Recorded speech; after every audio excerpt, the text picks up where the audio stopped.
Hey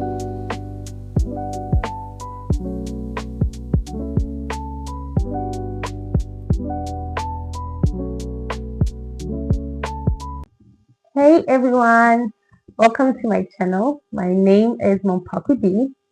Thank you for tuning in. Here we talk about childhood, livelihood, mental health, and bring it all together so that we can be able to create our own new truth. This is the manipulation series where we talk about why people manipulate and why others get manipulated. So this is part one where we focus on the manipulator and it's called the safety in the lie. Ever heard the saying, as long as it doesn't hurt anyone, then it's okay, right? So the idea is that you can do whatsoever you please as long as according to your own perception, no one is being harmed by said action.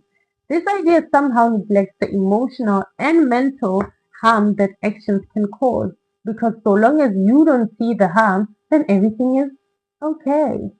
See, manipulation is the exercise of indirect or deceptive influence over others to control their actions, emotions, or perceptions for the benefit of the manipulator.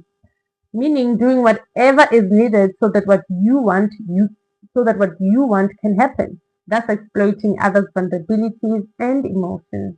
It has this aspect of pride in that one has to take away the other's free will in order to ensure that their will happens. So there's this invisible hierarchy between the two which has to be followed in order to achieve what the other wants.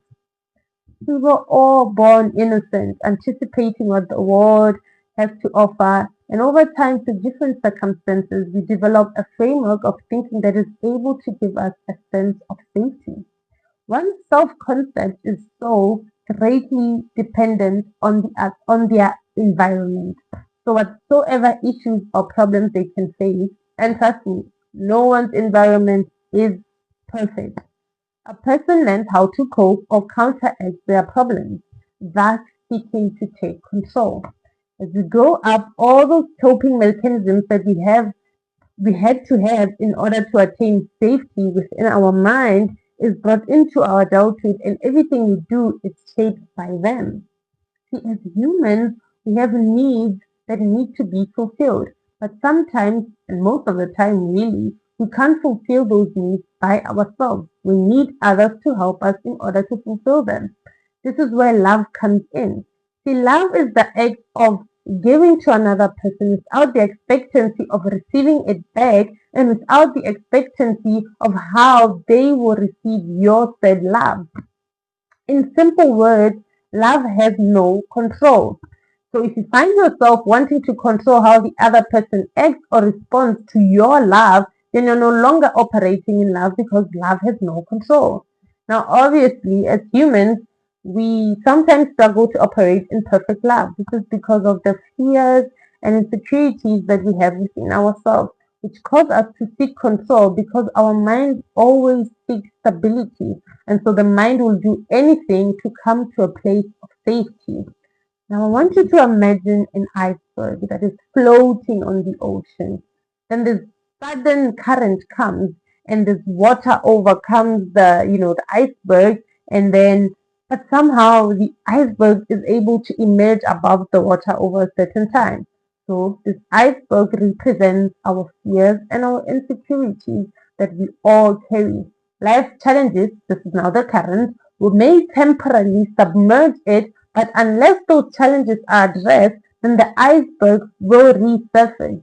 The problem is that we are often ashamed of our icebergs and we hide them with self-deception things like, as long as it doesn't hurt anyone, then it's fine. This leads to manipulation because we present a false self to others to keep our vulnerabilities hidden. But when life exposes these hidden fears, which trust me it will, we are left crumbled. We left crumbled, and the facade is now destroyed. Proverbs 16 verse 18:1. Pride goes before destruction. Our attempts to hide our flaws will only lead to greater vulnerability. Here's a hidden truth in case you didn't catch it. Only the sun can melt an iceberg. So we need a force that is greater than us, outside of us, so that it can help us overcome our fears.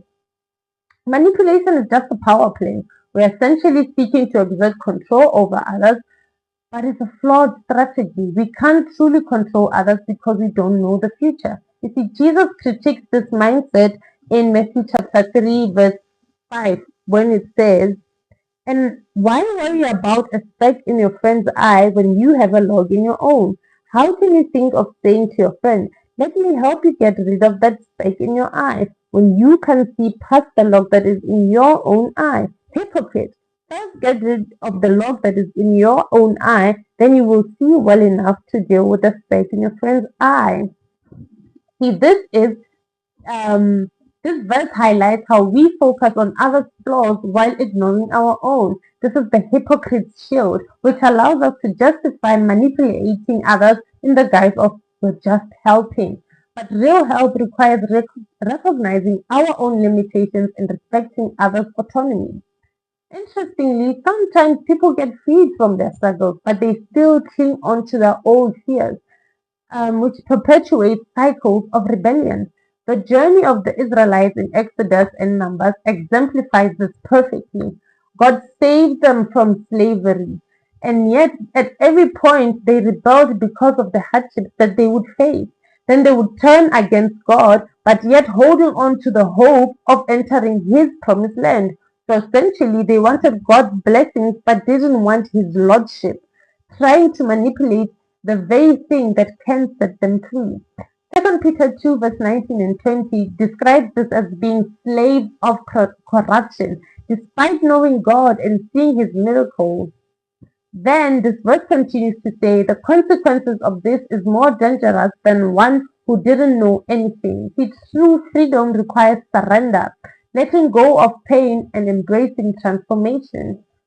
For me, manipulation was a coping mechanism.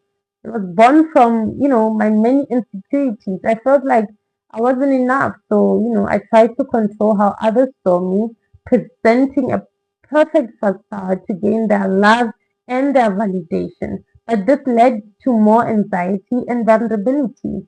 The turning point, it came when I stopped seeking external validation and I started defining my own truth.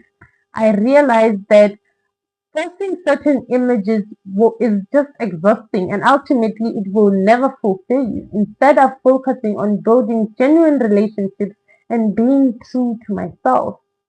Ultimately, pride and control are distractions from true freedom, and the antidote is humility, which allows us to think of ourselves less and embrace love. First John 4 verse 4 6 says, "Perfect love casts out fear." When we let love lead, fear loses its grip. Take a moment to reflect, Do you really embody love as described in 1 Corinthians chapter 13 verse 4 to 7, which says, "Love is long suffering, long and is kind. Love does not envy, love does not parade, is not puffed up, does not behave rudely, does not seek its own, is not provoked, thinks no evil, does not rejoice in iniquity, but rejoices in truth, bears all things, hopes all things, and endures all things." Replace the word love in that verse and with your name and see where you stand. When you notice that some of the things you fall short, seek guidance from God, and because He's the source of love. Remember, God is love, and embracing this truth can transform all your relationships. Thank you for tuning in this far, and make sure to tune in to the next one, which will be dropping in next week. Bye. I love you.